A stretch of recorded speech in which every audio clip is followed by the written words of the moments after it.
अहमदाबाद महामार्गावरील हा जो मी मुंबई अहमदाबाद महामार्गावर आहे आणि हा पाडोसपाडा आहे। या ठिकाणी तुम्ही पाहू शकतात खड्डे पडलेले आहे। सिमेंट काँक्रिटीकरणचं काम झालंय, मात्र ते निकृष्ट दर्जाचं आहे असं पालकमंत्री यांनी सुद्धा कबुली दिली आहे। आमदारांसह लोकप्रतिनिधी जे आहे त्यांच्यासह तुम्ही पाहू शकता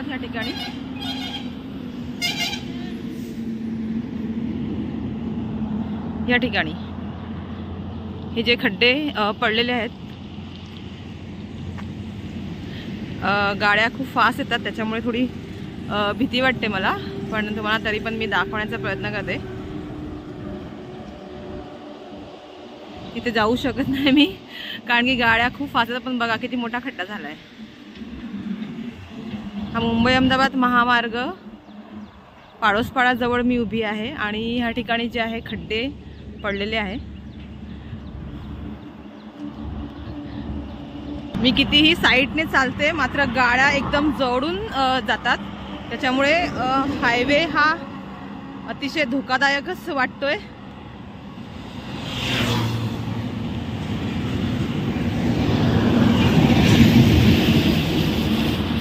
साईडला चालण्यासारखं पण नाहीये कारण की ते चिखल आहे आणि झाडं आहेत। एवढं महामार्गावर अनेक त्रुटी आहे, त्यामधल्याच भरपूर त्रुटी, काहीच नियोजनबद्ध कामं नाहीये ह्या ठिकाणी मुंबई अहमदाबाद महामार्गावर।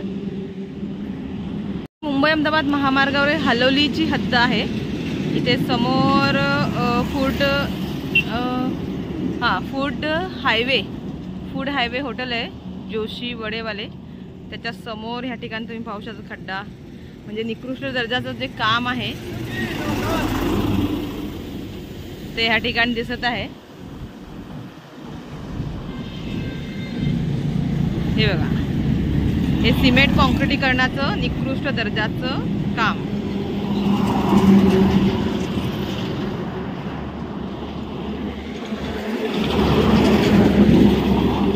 आणि ह्या ठिकाणी जे आहे NHAI चे बॅरिकेड्स इथे फेकलेले आहे नाल्यामध्ये, तिथे आडे तिडे उभे आहे कसे तरी, आणि लाईट तर हायवेवर नाहीच आहे। आणि कधी प्रकाश उजळेल मुंबई अहमदाबाद महामार्गावर, कधी प्रकाशाची किरणे पडतील ते अजूनपर्यंत माहिती नाहीये। 550 कोटी रुपयांपेक्षा अधिक खर्च करून, म्हणजेच माहितीनुसार 600 कोटी रुपये खर्च करून मुंबई अहमदाबाद राष्ट्रीय महामार्गाचे जे काँक्रिटीकरणाचे काम झाले आहे ते अत्यंत निकृष्ट दर्जाचे झाले आहे असे आता पालकमंत्री गणेश नाईक यांनीही मान्य केलं आहे। पालकमंत्री गणेश नाईक यांच्यासह आमदारांनी जिल्हा नियोजन बैठकीच्या प्रसंगी जाहीरपणे आपले मत मांडले। या बैठकीत मुंबई अहमदाबाद राष्ट्रीय महामार्गाच्या झालेल्या कामाची त्रयस्थ पद्धतीने, म्हणजेच या रस्त्याच्या कामाची थर्ड पार्टी पद्धतीने पाहणी करून तपासणी करण्याची मागणी देखील या प्रसंगी करण्यात आली। तर याबाबत जिल्हाधिकारी डॉक्टर इंद्राणी जाखड यांनी पुढील आठवड्यात महामार्गाची पाहणी करून या संदर्भातील अहवाल सादर करावे अशा सूचना गणेश नाईक यांनी बैठकीत दिल्या आहे। केंद्रीय परिवहन मंत्रालयाकडून हाती घेण्यात आलेले राष्ट्रीय महामार्गाचे प्रकल्प सर्वत्र उत्तम पद्धतीने राबवले जात असताना मात्र पालघर जिल्ह्यातील काँक्रिटीकरणाचे काम सुमार दर्जाचे, म्हणजेच निकृष्ट दर्जाचे कसे झाले असा सवाल आमदार विलास तरे यांनी व्यक्त करून नापसंती व्यक्त केली। तर आमदार राजेंद्र गावित यांनी रस्ता उभारणीच्या पहिल्याच वर्षी 20,000 खड्डे पडल्याचे सभागृहाच्या बैठकीत सांगितले। तर आमदार विनोद निकोले यांनी काँक्रिटीकरणापूर्वीच महामार्गाच्या बिकट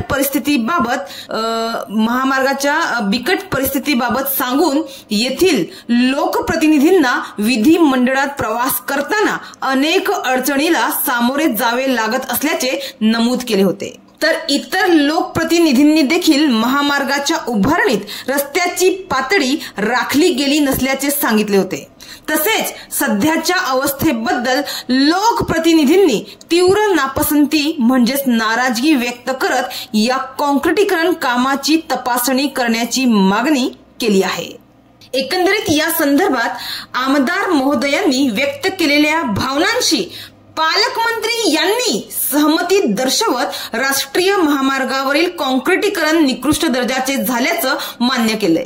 जोपर्यंत या कामाचा दर्जा तपासला जात नाही व काम पूर्णपणे व्यवस्थित होत नाही तोपर्यंत या रस्त्याचे हस्तांतर करून घेण्यात येऊ नये अशा सूचना संबंधित विभागाच्या अधिकाऱ्यांना पालकमंत्री यांनी दिल्या आहे. तसेच जिल्हाधिकारी डॉक्टर इंदुराणी जाखड यांनी भाईंदरच्या सीमेपासून ते गुजरातच्या सीमेपर्यंत राष्ट्रीय महामार्ग प्राधिकरणाच्या अधिकाऱ्यांसोबत रस्त्याची पाहणी करून रस्त्याच्या परिस्थितीचा आढावा घ्यावा असे देखील पालकमंत्र्यांनी सूचित केलं आहे.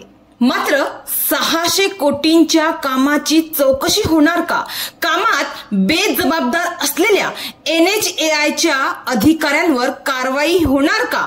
एकंदरीत या कामामध्ये झालेला भ्रष्टाचार समोर येईल का असा प्रश्न आता या ठिकाणी उपस्थित होत आहे.